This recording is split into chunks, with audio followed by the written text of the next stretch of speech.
Hi, this week on my sewing journey, I've been working on book covers. These are very simple to make. The first one is the easiest one to do.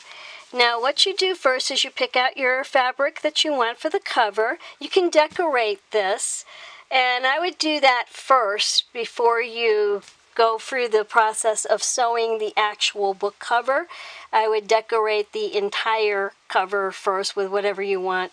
You could put a cross-stitch motif on there, or a piece of a quilt pattern that you might had left over from making a quilt, or some embroidery, whatever you like, or even a pocket to put something in it.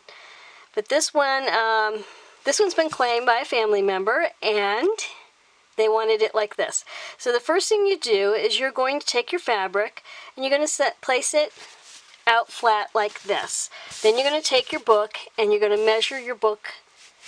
You want it just a little bigger than the book to account for the seam allowances. Never ever forget your seam allowances, because if you do, it's going to make your project too small for what you need it for. After you figure that out, you'll cut your fabric out. And then you're going to cut out 2 rectangles, and this is going to be where the actual cover goes into on your book cover.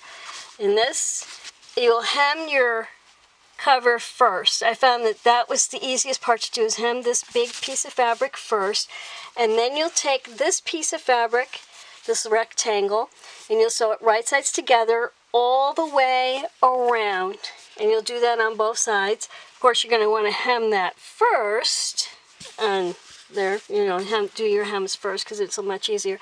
And then you're pretty much done, and that's the end of it. The second book cover is a little bit more difficult, but it starts out the exact same way.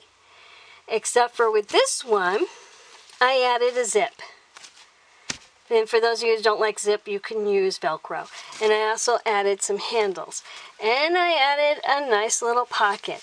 Like I said before, you're going to do the pocket part first. You're going to hem your pocket. Then you sew your pocket onto your cover. And then you do pretty much the same thing with the part that holds the book into the cover.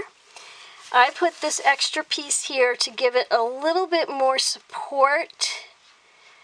And then afterwards, what I did for the zipper was I made my own bias tape out of the same fabric and sewed my zipper onto the bias tape first, then sewed the bias tape all the way around with the zipper already on it, and that created my zipper.